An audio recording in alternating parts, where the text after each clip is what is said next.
नमस्कार, मैं हूं बीके सिंह और बीके लाइव टीच में स्वागत है। माननीय सुप्रीम कोर्ट में दाखिल की जाने वाली जनहित याचिका में हम कैसे शामिल हों, कहां अपने डॉक्यूमेंट्स भेजें, कितने शुल्क देने पड़ेंगे इस जनहित याचिका में शामिल होने के लिए, क्या वो पता है, सब कुछ इस वीडियो में मैं आप सभी को बताने वाला हूं। चूंकि आप सभी तमाम लोगों के कमेंट्स था कि हम कैसे इसमें जुड़े और आपका भी एक सीधा सवाल था कि क्या इस जनहित याचिका में शामिल होने से हमें हमारा संपूर्ण भुगतान सुनिश्चित होगा, इसकी भी जानकारी दे। तो हम इस वीडियो में इस सब टॉपिक्स को कवर करने वाले हैं। एक सटीक विश्लेषण रखूंगा आपके सामने, जिसको आप अंत तक अवश्य देखेंगे। फिर वो तमाम एड्रेस और पते आपके इस वक्त मोबाइल के होम स्क्रीन पे दिखाई देंगे, जहां आप अपने डॉक्यूमेंट्स ऑनलाइन या ऑफलाइन भेज सकते हैं। बेहद आसान प्रक्रिया होने वाली है। तो चलिए वीडियो को शुरू करते हैं, लेकिन आगे बढ़ने से पहले आपसे छोटी सी रिक्वेस्ट है कि अगर अभी तक आपने हमारे इस चैनल को सब्सक्राइब नहीं किया है तो सब्सक्राइब जरूर कीजिए और वीडियो को लाइक तो अभी कर दीजिए, क्योंकि आपका एक लाइक हमारे मेहनत और मोटिवेशन के लिए बेहद ही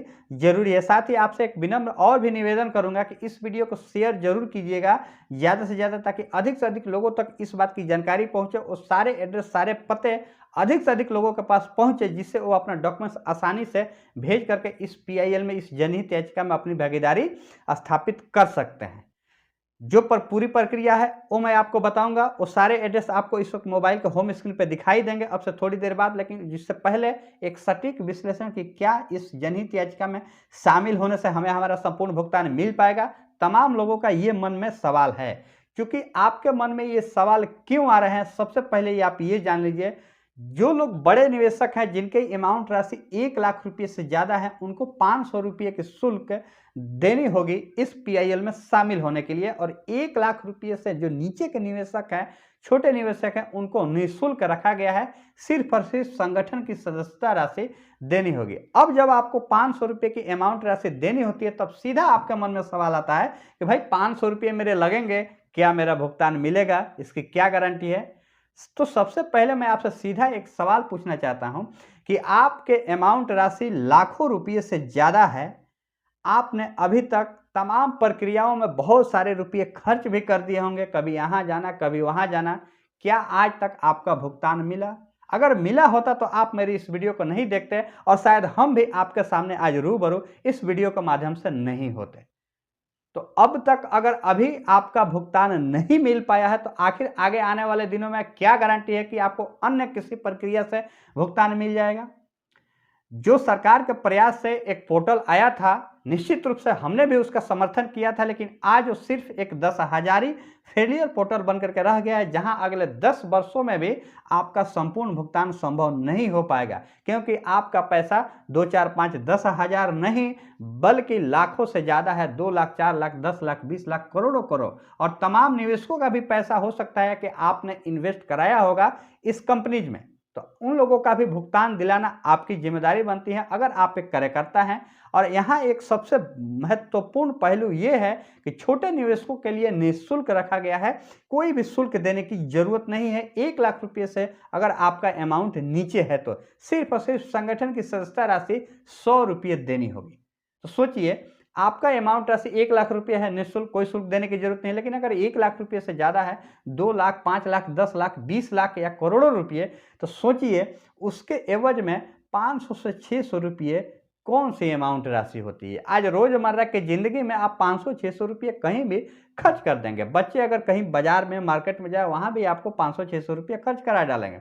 तो आपकी अगर अमाउंट राशि इतनी है, वहाँ 500-600 रुपये कौन सी बड़ी राशि बनती है। इसके लिए ये जरूरी है कि आप इस प्रक्रिया में एक छोटा सा सहयोग राशि, जो वकीलों के फीस के रूप में देनी है, उसके लिए आप सहयोग करें और इस पीआईएल से जुड़े। सिर्फ अभी एक यही रास्ता बचा है। मैं आपको रिकमेंड करूंगा, सुझाव दूंगा कि आप किसी भी पीआईएल रिट याचिका या फिर किसी के साथ जुड़े जरूर। भुगतान वहीं से संभव हो पाएगा जब आप किसी लीगल प्रक्रिया के तहत अपने आप की भागीदारी स्थापित करेंगे। हमने आंदोलन कई सालों से कर रहे हैं, जिसका नतीजा आपको देखने को जरूर मिला होगा कि एक दबाव तो जरूर बना, लेकिन उतने सारी संख्या में आपकी उपस्थिति दर्ज नहीं हो पाई, जिससे डायरेक्टली रिजल्ट निकल करके नहीं आ पाया है। वहाँ भी आपकी संख्या ज़्यादा होनी जरूरी थी, लेकिन वो सब कुछ संभव नहीं हो पाया। वो सारी प्रक्रियाएं चालू रहेगी, तमाम आंदोलन भी चालू रहेंगे, प्रत्यक्ष और अप्रत्यक्ष रूप से सरकार और न्यायालय के ऊपर एक दबाव बना भी जरूरी है और वो सारी प्रक्रियाएं चालू रहेगी। आंदोलन कभी रुकने वाला नहीं है, इससे आप बिल्कुल निश्चिंत रहें।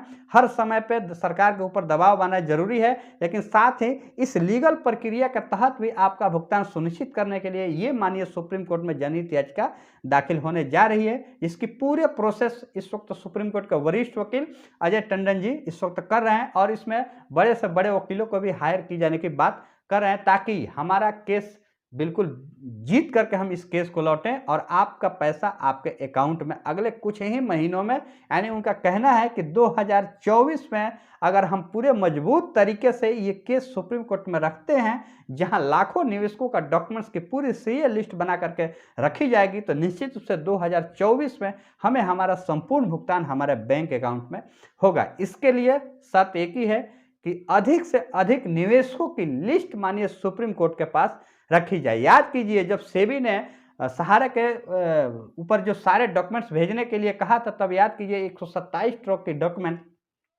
सेबी के पास ऑफिस पे भेजा गया था, जिससे पूरे जाम लग गए थे, रोड सड़क जाम हो गए थे।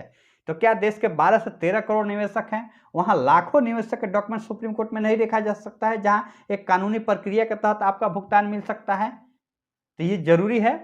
अभी तक आपका भुगतान किसी भी रास्ते से नहीं मिल पाया है और अब कोई दूसरा रास्ता दिखता भी नहीं है, तो सिर्फ यही एक रास्ता है जिससे आप जुड़ करके आप अपने भुगतान पाने में आप अपनी भागीदारी स्थापित कर सकते हैं। और इसके लिए एक छोटा सा अमाउंट है, ये कोई ज़्यादा अमाउंट नहीं है जिससे आपका बहुत बड़ा किसी आर्थिक स्थिति पर धक्का लग जाए।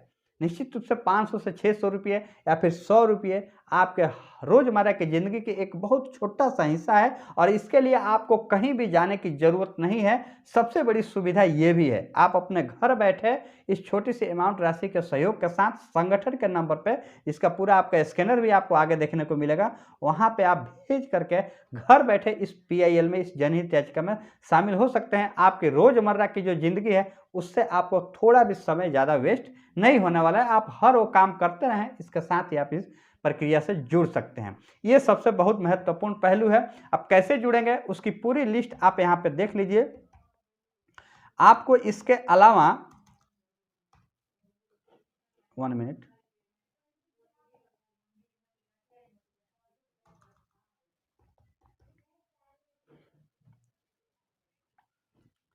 अब कौन कौन से पते पे आपको सारे डॉक्यूमेंट्स भेजने हैं वो आपको इस वक्त मोबाइल के होम स्क्रीन पे दिखाई दे रहा है। वो सारे पते 5 इस वक्त एड्रेस है मेरे पास। आगे आने वाले दिनों में और भी आधिकारिक एड्रेस आपको मिलेंगे, जरूर आप उस पते पे भेज सकते हैं, आगे आने वाले दिनों में। लेकिन इस वक्त 5 एड्रेस है जो आपको इस वक्त मोबाइल के होम स्क्रीन पे दिखाई दे रहा है, इसको आप स्क्रीनशॉट ले लीजिए। आप अगर इस पते के करीब में हैं तो आप निश्चित रूप से ऑफलाइन जाकर के जमा कर सकते हैं आप अपने सारे डॉक्यूमेंट्स, इसका जीरोक्स कॉपी, जी हाँ जीरोक्स कॉपी आपको भेजना है।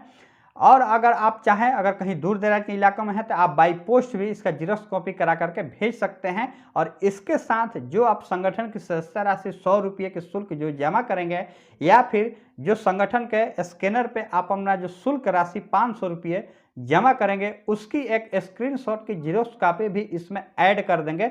हमारी तरफ से निवेदन है ताकि ये सटीक जानकारी सब कुछ संगठन के अधिकारियों के पास पहुंच जाए। और इस पे जो भी नंबर आप इस वक्त जो भी पते दिखाई दे रहे हैं, चाहे अभयदेव शुक्ला जी का उत्तर प्रदेश का हो, मध्य प्रदेश का हो, या फिर दिल्ली का हो केंद्रीय कार्यालय जो इस नवनियुक्त कार्यालय है, तो इन सारे पतों पे आप भेज सकते हैं ऑफलाइन या फिर ऑनलाइन। लेकिन आप जो सदस्यता शुल्क या फिर फीस के रूप में जो शुल्क जमा करेंगे उसकी स्क्रीनशॉट का एक कॉपी इसमें जरूर लगा देंगे। और फोन कॉल के माध्यम से तो नहीं, क्योंकि फ़ोन कॉल बहुत सारे आते हैं, आप अपने टेक्स्ट मैसेज के रूप में भी आप अपना मोबाइल नंबर और एड्रेस जरूर इस सारे नंबरों पे भेज दें, ताकि इससे संगठन के पास सटीक जानकारी पहुंच जाए कि हमने अपना डॉक्यूमेंट्स बाय पोस्ट भेज दिया है या फिर ऑफलाइन भी जमा कर दिया है। और आप सभी से निवेदन है कि अगर मेरी वीडियो के माध्यम से जितने भी लोगों के पास ये जानकारी पहुंची है, अगर आप अपनी इसमें भागीदारी दे रहे हैं तो एक बार कमेंट बॉक्स में जरूर आप अपनी